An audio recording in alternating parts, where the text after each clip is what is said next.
Chapter 23. You shall not spread a false report. Don't join your hand with the wicked to be a malicious witness.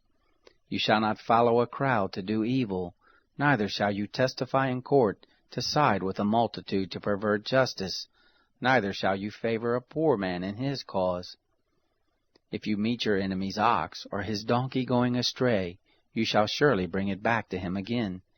If you see the donkey of him who hates you fallen down under his burden, don't leave him. You shall surely help him with it. You shall not deny justice to your poor people in their lawsuits. Keep far from a false charge, and don't kill the innocent and righteous, for I will not justify the wicked.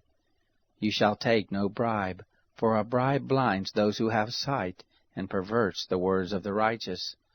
You shall not oppress an alien, for you know the heart of an alien, seeing you were aliens in the land of Egypt. For 6 years you shall sow your land, and shall gather in its increase.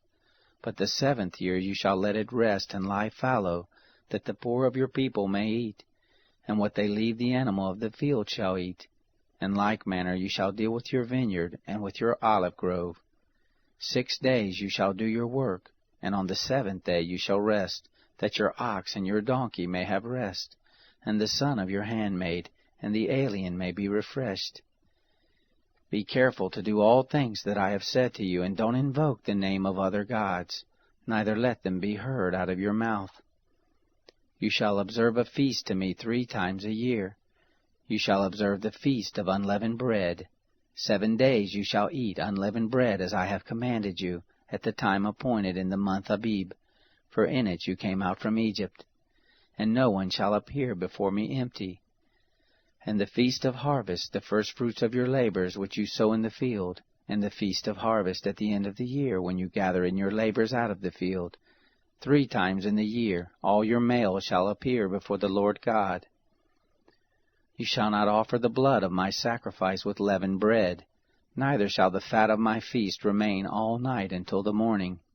The first of the firstfruits of your ground you shall bring it into the house of the Lord your God. You shall not boil a kid in its mother's milk. Behold, I send an angel before you, to keep you by the way, and to bring you into the place which I have prepared. Pay attention to him and listen to his voice.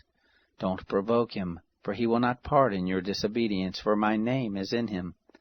But if you indeed listen to his voice, and do all that I speak, then I will be an enemy to your enemies, and an adversary to your adversaries. For my angel shall go before you, and bring you in to the Amorite, the Hittite, the Perizzite, the Canaanite, the Hivite, and the Jebusite, and I will cut them off. You shall not bow down to their gods, nor serve them, nor follow their practices, but you shall utterly overthrow them and demolish their pillars. You shall serve the Lord your God, and he will bless your bread and your water, and I will take sickness away from your midst. No one will miscarry or be barren in your land. I will fulfill the number of your days. I will send my terror before you, and will confuse all the people to whom you come, and I will make all your enemies turn their backs to you. I will send the hornet before you, which will drive out the Hivite, the Canaanite, and the Hittite from before you.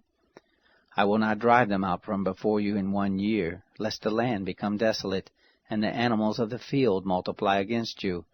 Little by little I will drive them out from before you, until you have increased and inherit the land. I will set your border from the Red Sea, even to the sea of the Philistines, and from the wilderness to the river. For I will deliver the inhabitants of the land into your hand, and you shall drive them out before you. You shall make no covenant with them, nor with their gods. They shall not dwell in your land, lest they make you sin against me. For if you serve their gods, it will surely be a snare to you.